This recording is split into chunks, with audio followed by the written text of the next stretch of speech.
오늘 우리가 함께 읽은 이사야 5장 18절에서 30절 말씀을 가지고 들포도로 깨닫는 문제들 두 번째 말씀이죠. 들포도로 깨닫는 문제들이라는 제목으로 함께 말씀을 살펴보기로 합니다. 오늘 5장에 이렇게 넘어와서 하나님이 또 다른 이야기, 이 포도원 이야기를 가지고 심판의 말씀을 선포하셨죠. 그 주인이 너무 애쓰고 사랑을 다 쏟고 모든 할 수 있는 것들을 다 해서 포도원을 잘 준비하고 극상품 포도나무를 심었는데 그 포도나무가 들포도를 맺었다. 포도원 주인이 이 나쁜 열매 맺은 포도원을 뒤집어 엎는 그런 결정을 공개적으로 선언하고 선포했어요. 그래서 어제 우리가 함께 8절부터 화 선포를 살펴보았죠. 그 6가지 화를 선포하셨는데 어제 2가지 땅을 독점하는 이 그들의 이기적인 욕망과 포악함, 그리고 독주를 마시면서 취하여서 이 세상에 이 세속적인 것에 온 마음을 다 빼앗기고 하나님 행하시는 일이나 손으로 지으신 일은 쳐다도 보지 않는 문제들, 하나님이 2가지의 문제에 화를 선포하셨죠.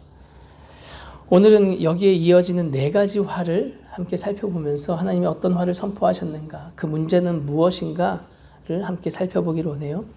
먼저는 이 18절에서 거짓으로 줄을 삼아 죄악을 끌었다라고 이야기해요. 거짓으로 끈을 삼아 죄악을 끌며 수레줄로 함같이 죄악을 끌었다. 그러니까 거짓말을 가지고 죄를 계속해서 끌어당기고 있는 모습을 지금 비유해서 보여주는 거잖아요. 이건 19절을 보면 그 의미를 더 잘 알 수 있는데요. 하나님을 향하여서, 또는 궁극적으로는 사실 하나님을 향해서 하는 거지만 이렇게 드러나는 건 선지자를 향해서 이야기하는 거죠. 그는 자기의 일을 속속히 이루어 우리에게 보게 할 것이며 그 거룩하신 이가 자기의 계획을 속히 이루어 우리가 알게 할 것이라 하면서 선지자에게 약간 비난하면서 조롱하는 거죠. 그래서 선지자를 향해서 이렇게 얘기하는 거예요. 야, 우리가 볼 수 있게 좀 서두시라고 해. 하나님 그렇게 말씀하셨다며.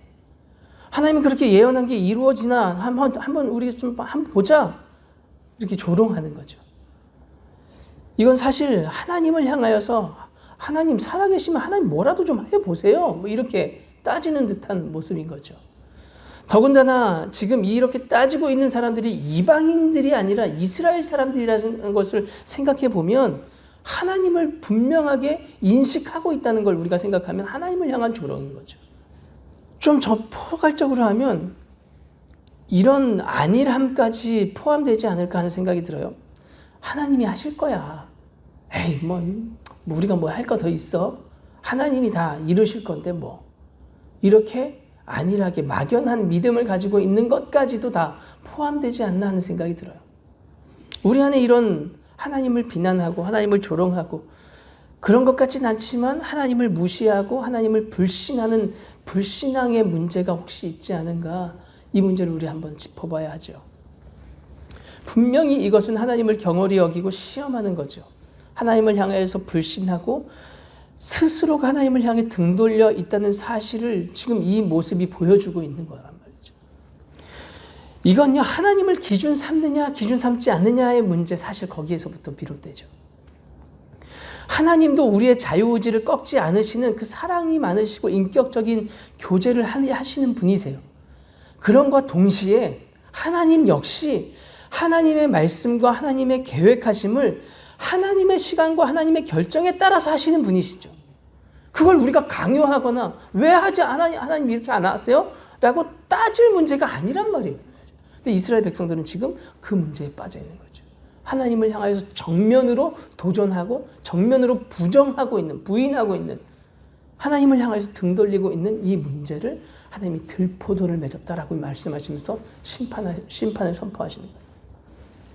두 번째는 20절이죠. 악을 선하다 하고 선을 악하다 하고 흑암으로 광명을 삼고, 진짜 그 빛이신 광명을 흑암으로 삼아버리는 거예요. 쓴 것을 단 것으로 삼고 단 것을 쓴 것으로 삼는 사람들을 향하여서 화를 선포하죠. 이게 두 번째 화예요. 이건 어떤 문제냐면 이 선과 악을 스스로 결정할 수 있는 사람이 있냐, 스스로를 여기고 마음대로 막 바꾸는 일을 이야기하는 거죠. 그러니까 모든 선의 기준은 사실 앞에서 말씀드렸지만 하나님께 있단 말이에요. 창조주 하나님께서, 그 창조주 하나님이 선하신 하나님이 기준이심에도 불구하고 그 하나님을 부정하니까 이제 내가 기준이 되고 내가 하나님이 된 거예요. 이게 이 문제인 거죠. 오늘날 이 문제의 대표적인 문제가 뭘까요? 대표적인 주제는 저는 단언 동성애 문제라고 생각해요. 성경은 이에 대한 분명한 기준을 제시해주고 있고 이게 죄고 하나님이 기뻐하시지 않는 사형에 해당할 만큼 중죄에 해당하는 죄라고 분명하게 말씀하고 있음에도 불구하고 그 말씀마저도 왜곡하고 곡해하여서 악을 선하다고, 죄를 선하다고 우기는 일이 버젓이, 은밀히, 교묘하게 여러 가지 차별금지법 뭐 이런 것들을 만들면서 진행하고 있는 오늘날의 문제를 우리는 그냥 쉽게 생각하고 넘어갈 문제가 아니란 말이에요. 이것은 오늘 이 본문에서 보면 세 번째 문제, 이 세 번째 죄 문제, 세 번째 화를 선포하는 이 죄 문제와 연장선상에 있어요. 세 번째는 뭐예요? 21절에 스스로 지혜롭다 하며 스스로 명철하다 하는 자들에 대한 화 선포지요. 스스로 생각하는 것이 옳다고 여기면서 이기적인 판단, 자기의 판단에 빠져버리는 거예요. 그럼 성경은 분명하게 이야기하는데 우리 정말 잘 아는 말씀이죠. 잠언의 말씀에 여호와를 경외하는 것이 지혜의 근본이라고 이야기했고 여호와를 아는 것이 명철이라고 그랬어요. 하나님을 경외할 줄 아는 것, 그 하나님을 기준 삼고 그 기준 앞에 내가 경외감을 가지고 설 수 있는 것, 이게 지혜의 근본인데 이 지혜가 아닌 다른 지혜를 가지고 내가 스스로 지혜롭게 여기고 명철하다고 여기는 이 죄에 빠지는 문제는 우리 결코 간과할 문제가 아니라는 거예요. 기준 자체가 하나님께 있고 그 기준이신 하나님, 그 말씀을 기준 삼지 않으면 제각기 다른 것들, 감정에, 업적에, 관계에, 자기가 아는 지식에 그걸 기준 삼아서 스스로 지혜롭게 여기고 스스로 그렇게 지혜롭다 여기면서 심판받을 죄에 빠질 뿐이라는 거예요. 본문 당시에도 그랬다는 거죠. 오늘 화를 선포하는 말씀에서도 똑같이 이야기하고 있죠. 24절 후반부를 보세요. 그들이 왜 이렇게 불같은 심판에 빠지고 다 썩게 만들어지느냐? 그들이 만군의 여호와의 율법을 버렸다는 거예요. 이스라엘의 거룩하신 이의 말씀을 멸시하였다고 지금 이야기하잖아요. 그 기준이 아닌, 그 말씀이 아닌, 율법이 아닌 자기 스스로의 생각과 스스로의 판단을 옳게 여기는 거예요. 네 번째 화를 선포하는데 포도주를 마시기에 용감하며 독주를 잘 빚는 자들의 문제를 이야기하죠. 이 이야기를 직역하면요 이렇게 표현이 돼요. 포도주를 마시는 데는 용사들이요 독주를 섞는 데는 용맹한 자들이라고 이야기해요. 용사라면 사실 정의와 공의를 위해서 싸우는데 용맹해야 되죠. 근데 이 사람들은 지금 포도주 마시고 독주를 섞어 만드는데 빚어내는 데에 혈안이 되어 있고 거기에 용사가 됐다는 거예요. 그러니까 어떻게 보면 이 용사를 향한 조롱의 말씀, 조롱의 어떤 고발이기도 하죠. 어떻게 하면 더 맛있는 포도주, 독한 술을 빚을 수 있을까를 연구하고 막 그렇게 열심을 내고 있는 사람들의 모습을 보여주는데 이건 단순히 술 문제만 이야기하는 것이 아니고 23절을 보면 지금 23절의 문제를 일으키는 이것 때문에 지금 이 술 문제에 빗대어서 이야기를 한 거거든요. 핵심은 지금 23절의 문제에 있어요. 23절은 뭐냐면 뇌물에 대한 문제거든요.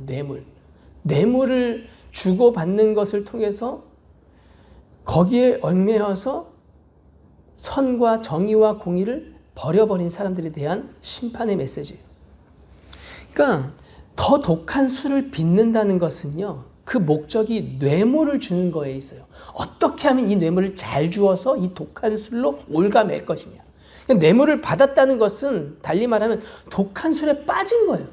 독한 술에 취해 빠져가지고 거기서 헤어나올 수가 없는 사람의 상태가 뇌물을 받은 사람의 상태인 거죠. 뇌물을 받고 나면 어떻게 할 수가 없어요. 그러니까 본문은 지금 뇌물을 받고 죄 있는 사람을 죄 없다고 선언하는 문제들, 오늘날 버젓이 일어나고 있잖아요, 사실 지금. 나아가서 죄 없는 사람을 향하여서는 법적 권리를 박탈하는 이 지도자들의 횡포에 대한 고발. 그 이유, 그 문제가 지금 뇌물의 문제에 있었다는 걸 지금 이야기하는 거죠.